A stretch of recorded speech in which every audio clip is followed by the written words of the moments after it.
Alô, Sabadão, aquele abraço, bom dia para você ligado aqui no Tomazão TV. Rapaz, e o português, hein? A gente vai falar já já sobre isso aí. Hoje é dia de Paysandu e CRB. O jogo começa às 16 horas lá no Rei Pelé, em Maceió. Jogo fundamental para o Paysandu, que tem a volta do Leandro Vilela, que daqui a pouquinho fala conosco aqui. A importância da retomada dos bons resultados do Paysandu na competição. Paysandu ainda com problemas e na lanterna da competição, precisando pontuar para tentar diminuir essa distância da saída da zona da confusão. No Remo, ainda tudo muito calado, todo mundo quietinho, ninguém fala nada. O Antônio Oliveira, ele não vai ficar no Remo, isso aí é certo, é líquido, certo.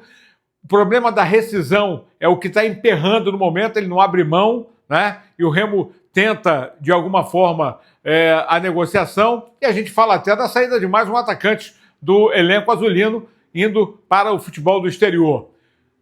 Não assinou o canal ainda? Então dá essa força, aciona o sininho, deixa o like, que é importante, para a gente trocar essa ideia todo dia aqui, sempre informando você. Começando com o Paysandu, que joga hoje. Paysandu é o último colocado na tabela de classificação. A gente abrindo, né, a classificação, vê o Paysandu na 20ª colocação com 21 pontos e o Amazonas com 24. É uma vitória, mas não pode deixar essa pontuação aumentar, que é o 17º colocado.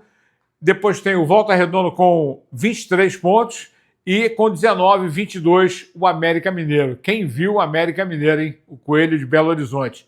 Mas é a zona do rebaixamento. Fora o Botafogo com 25 pontos. Por isso, qualquer ponto que o Paysandu conquiste hoje lá em Maceió será muito importante. O Paysandu ainda tem problemas, né? Eu não aposto ainda nessa escalação, porque o Claudinei pode entrar com 3 zagueiros, sim, com 2 alas, né? Formando com o Leandro Vilela, o Anderson Leite no meio, com o Marlon fechando e botando 2 jogadores enfiados, como o Diogo e o Garcês, com o Novídio fazendo trio de zaga com o Thalisson e também o Thiago Heleno. Tudo pode acontecer. De repente, pode não ser essa a formação. Mas, de qualquer maneira, o Paysandu precisa pontuar. E o Leandro Vilela, na entrevista coletiva de ontem, escolhido pela assessoria de imprensa, fala justamente sobre isso, né? O estado amênico do elenco e da necessidade de voltar a pontuar depois de 3 derrotas consecutivas. Leandro Vilela, do Tomazão TV. Que nós precisamos, nesse momento, é voltar a somar pontos, né? Acho que foram 3 jogos que a gente não conseguiu somar ponto, por isso viu a diferença para sair da zona aumentar. Temos um jogo fora agora, precisamos voltar a somar para que essa diferença ela diminui para sair da zona de rebaixamento. Para o nosso estado anímico também é importante que a gente volte a pontuar, porque depois nós teremos 2 jogos em casa e as perspectivas são boas. A Melbia Rolim, da ESPN Brasil, pergunta: Vilela, você é um jogador que se destaca pela entrega no meio de campo, contra um CRB agressivo em casa.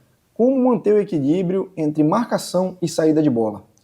Nós já tivemos o vídeo, mostraram bastante detalhes sobre a equipe do CRB. Nós vamos treinar agora à tarde para ter um encaixe de marcação, as nossas estratégias que vamos implementar durante o jogo. Isso vai ser passado pelo professor Claudinei. Mas já deu para ver que é uma equipe que trabalha bem a bola. Temos que estar no nosso nível mais alto de concentração para que a gente consiga fazer um grande jogo e sair daqui com os 3 pontos. Aí o Leandro Vilela, tomara que o Paysandu possa fazer um grande jogo, essa é a nossa torcida, para um sábado que vai ser realmente de muita expectativa, né? Expectativa como vive o torcedor do Remo, esperando o Remo anunciar oficialmente. A gente já deu desde ontem, eu continuo com a minha informação, fonte segura. A diretoria reuniu várias vezes, desde a madrugada, inclusive com o próprio Marcos Braz, que teve um problema de família, mas não foi para o Rio de Janeiro, ficando aqui para resolver o problema. Olha, na verdade, até o Marcos Braz, eu não sei nem se vai continuar no Remo. Esse é o meu sentimento, com tudo isso que está acontecendo, né? O Davó deixou o Leão, foi para o Tel Aviv, lá de Israel. Essa informação já tinha desde ontem, acabou sendo confirmada, 140 mil dólares a rescisão do contrato, que vai ajudar na rescisão do contrato do técnico Antônio Oliveira, que são 3 salários, né? Quem ganha 400, se são 3 salários, 1.200.000 é quanto é essa rescisão. E vai doer muito no bolso da diretoria azulina, sem dúvida alguma. Lembrando que, assim como o Remo vai fazer, depois de jogar e perder para o time do Criciúma, vai fazer 2 jogos fora de casa. Sexta-feira pega o Amazonas em Manaus e o Paysandu recebe o Volta Redonda na sequência na Curuzu.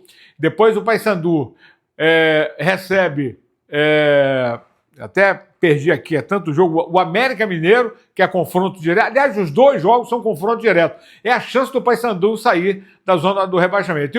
E o Remo vai a Goiânia enfrentar o Vila Nova. O Jaderson, ainda sobre o jogo da derrota diante do Criciúma, o Remo foi muito bem no jogo, principalmente no primeiro tempo. Então, não há muito o que discutir. O problema foi pontaria, foi chute no gol, foi fazer o gol. E o Remo não teve essa competência. E o Jaderson falou, inclusive, das cobranças, né, feitas pelo torcedor em cima do comando técnico, mas houve uma evolução. Isso aqui é público e notório, e a equipe melhorou. Mas perdeu, não adiantou nada. E o Jaderson diz aí de que forma encararam a derrota e o que pode acontecer para tentar melhorar a equipe do Remo no próximo jogo, que vai ser fora de casa, né? Na próxima semana contra o Amazonas, lá em Manaus. Fala, Jaderson. Muito difícil, que querendo ou não, a gente teve uma boa partida, fizemos uma boa partida, e eu acho que a gente só pecou na finalização. Acho que a gente tem tudo para melhorar durante a semana, para se na outra partida fazer o que nós pecou nessa partida. Jadson, é muito comum no futebol, quando um resultado não aparece, o primeiro a ser cobrado é o treinador. E a torcida ficou muito na bronca ontem contra o Antônio Oliveira, mas é tudo um trabalho em coletivo, comissão técnica, até diretoria e jogadores. Esse resultado, ele tem que ser credenciado a todo mundo também, principalmente a quem estava em campo? Com certeza, a gente é um grupo, né? Então, quando erra todo mundo. E também quando a gente acerta todo mundo. A gente é um grupo, a gente tem que se cobrar quando erra. Então a gente tem muita consciência disso. Aí o Meia Jaderson, que com certeza continua sendo um daqueles jogadores que precisa render um pouco mais. A gente sabe que ele pode dar muito mais. Jogadores como o próprio Pedro Rocha, que um cara artilheiro, que vive o melhor momento da sua carreira como profissional, tem perdido gols incríveis, como perdeu no jogo contra o Criciúma mais uma vez. O Davó já foi embora, então não tem problema nenhum, tem gente para entrar e gente para suprir. O que o Remo precisa é acertar o caminho do gol. A defesa ajustada, talvez o Reinaldo precisando levar um puxãozinho de orelha com aquelas saídas de bola meio atrapalhadas, mas esse é o Remo. Por enquanto, comandado pelo Antônio Oliveira, que não vai ficar no comando azulino. Pode ter certeza disso. E a qualquer momento o Remo anuncia a contratação de um novo treinador, desde que acerte a rescisão com o português. Guto Ferreira, prioridade 1. Humberto Louser, um outro nome muito falado entre os dirigentes, e até o Cláudio Tencati, que há pouco tempo era do Atlético Goianiense e estava lá no Juventude do Rio Grande do Sul. Sabadão especial para você, galera. Torcendo por um grande resultado do Papão hoje, lá em Maceió. Abraço.